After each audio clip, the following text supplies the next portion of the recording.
sore. So, you guys go ahead. Overall thoughts from this 2-week period? Yeah, I think it was really good.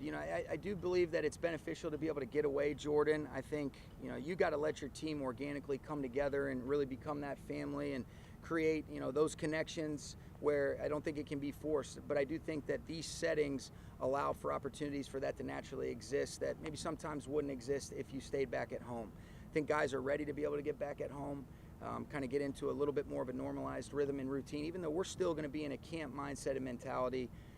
The fan engagement here was great. It's good to be able to, feel that support. I know our players enjoy that, and the facilities, UC Irvine's always been great ever since we've been coming here, since I've been here. So a lot of positives and still a lot of work to be done. Just wanted to check on Brandon Powell real quick. Saw that he had Yeah, he banged his knee up a little bit. We're waiting to get the results. Nothing that we're too concerned about, but he's a guy that he won't play in the preseason anyways. So. How's Van doing? Van's doing good, making really good progress, Greg. He's got a really good look in his eye. I think, not ready to set any sort of timetable. Obviously, the goal is always kind of week one, but making sure that when he does get back out there for us, he's at his best. And if he picks up where he left off and the way that he's going about his work right now, feel really good about what kind of year it's going to be for Van Jefferson. What are you looking for in the preseason? Anything in particular this year that's different than the past? I think some of the guys that we're counting on to play roles or that look like they could be projected as playing roles, you want to see those guys play well. And then I think as much as anything, Gary, because of some of the different approaches that we take, allowing these guys to play at their best and enjoy the experience. And whether that ends up being on our practice squad, our active roster, putting good tape out there for somebody else, or if this happens to be the last year certain guys play football, I think the most important thing for us as coaches is that these players look back on that experience and say, I was in an atmosphere and environment where I felt believed in, positively pushed, and it was a good experience no matter how it ended up with us. And, and I think on the positive, a lot of those guys that maybe don't get as many reps out here in practice, those are the ones that I think we'll see a big time improvement from preseason game 1 to 2 to 3. And I really felt that illustrated last year and hoping to see a lot of the same things. Sean, as you put your goals together before you guys came to camp, do you feel like you're kind of where you are and you hit some of those goals? Yeah, it's hard to say because so many of the goals are about being at your best when the games come around that really count. You always talk about establishing the football philosophy for how we want to be able to play, being able to have a culture that is player-led and that they are, creating and having those values that we talk about come to life and then coming together as a team. I think we're on track to be able to do a lot of those things. There still is a lot of work to be done. I was talking with my dad on the way over here to practice, and it seems like it was so early in camp, but last year, there was a frustrating day, one of the days we practiced against the Raiders, and that was in the second week of the preseason. And so every single day really matters, but we do have some time, but the urgency needs to continue to increase as we get closer to September 8th against an outstanding football team that we've got to be at our best to compete with these guys. What's your philosophy from a coaching standpoint during the preseason games? Is it an opportunity for you to get some of your coaches maybe more reps? It sure is, and I think that goes back to some of the opportunities that I was afforded as a younger coach, Sarah. Even though I'm still younger, I never will forget when Jay Gruden comes up to me before one of our preseason games and says, do you want to call it? And you say, yeah, heck yeah, what a great opportunity. And, you love that, just being able to make the decisions. And I think it's in a good setting where we're not really trying to game plan, but you're getting the experience of using the headset, communicating in the 40-second play clock, making calls that are reactive defensively.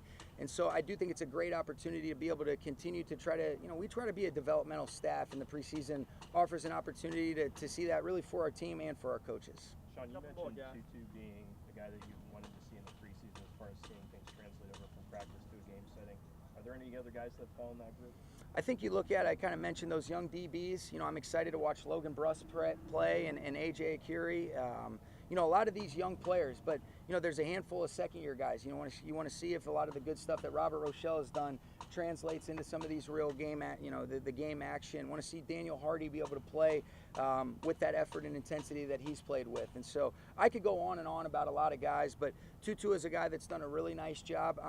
We're working through exactly what his role in the preseason looks like, and those are things that we'll pretty much finalize that we kind of talked about last night and then working towards today. Would you say Tutu had a different mindset heading into this training camp compared to last year as a rookie? Well, I think the comfort level going into your second year, I think he'd probably be better equipped to answer that. I think he's been a guy that's always been engaged. I think he's gotten more opportunities.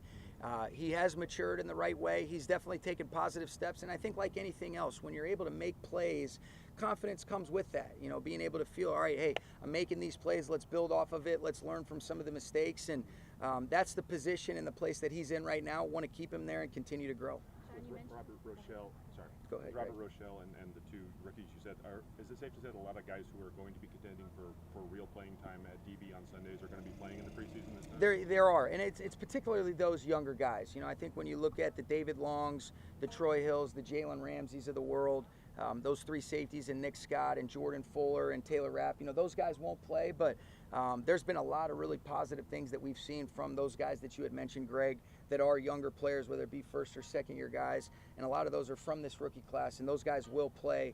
You know, we'll see how many snaps, but it'll be a good chance to evaluate them. Sean, over the last 5 years, and you mentioned this at the beginning of camp actually about the resting guys in the preseason, and you said you know it's not for everybody. Sure. It's the way you do it.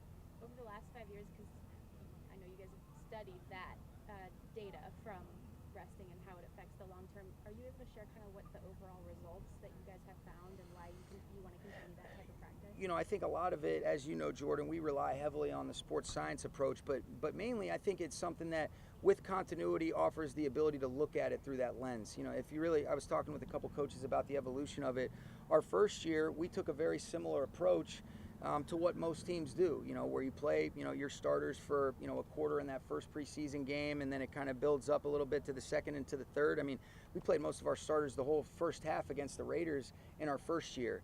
And then going into 18, we had some injuries where we were going to hold guys out, and then you're saying, well, you don't want it to be a detriment to some of these other guys playing, and the approach we took, and then it just kind of organically turned into, you know, if these guys have played a lot of football, let's try to create competitive situations, get as many joint practices as we can so that we can mimic and emulate game-like situations without the risk of, or while minimizing the risk of injury.